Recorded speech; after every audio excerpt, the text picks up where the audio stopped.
অসুখ বলো, ওর বলো হাই প্রেশার, এর বলো ডায়াবেটিস, ওর বলে কী বলেছি, কি এর বলো ডায়াবেটিস, কী কয় না কয় আল্লাহ, হাই প্রেশার বলো কমে না।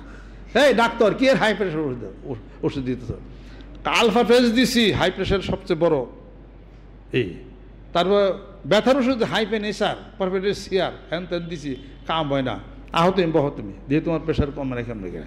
আমাকে যে শহীদুল আছে টাঙ্গালের, কত বছর ওষুধ খেতে ওর প্রেশার হয় কমই না, ওরে একটা কয়ে দিছি খেলে হ্যান কমে আর নিউট্রাল হয়ে গেছে না, কিচ্ছু না। হাফ কাপ পানির সাথে 3 দানা তেঁতুল মিশিয়ে দিনে 2বার খেপে গেছি, সব শেষ। ইয়ার স্যার তো হাই প্রেশার কমার আর কোনো কিছু নাই আর কি, এর একবার টনটন দেখাই দিবেন, আমি আপনাকে দেখাই দিব না এটা। এই আমি আপনাদের খেদমত আরজ করতেছি, বসেন, সুস্থ থাকতে চান কি? আল্লাহু আকবার। আত্মান কোরআন শরীফ পড়ান না, অসুস্থ হয়ে গেছেন, কোরআন শরীফ পড়ান, অসুস্থ হয়ে গেছেন।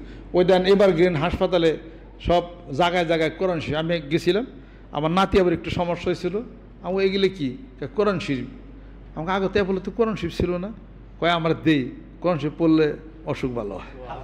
ও তো ওকে জ্ঞানে ধরছে, এর ওই যে এবার গিয়ে দেন কোরআন শরীফ আছে, কোরআন শরীফ পড়েন। যারা অসুখ বিসুখে ভুগতেছেন, আমি খুব খোঁজ নিয়ে দেখছি তারা কোরআন শরীফ পড়েন না ঠিক মতো। 2 বেলা কোরআন শরীফ পড়েন, অসুখ একলাই যাবে।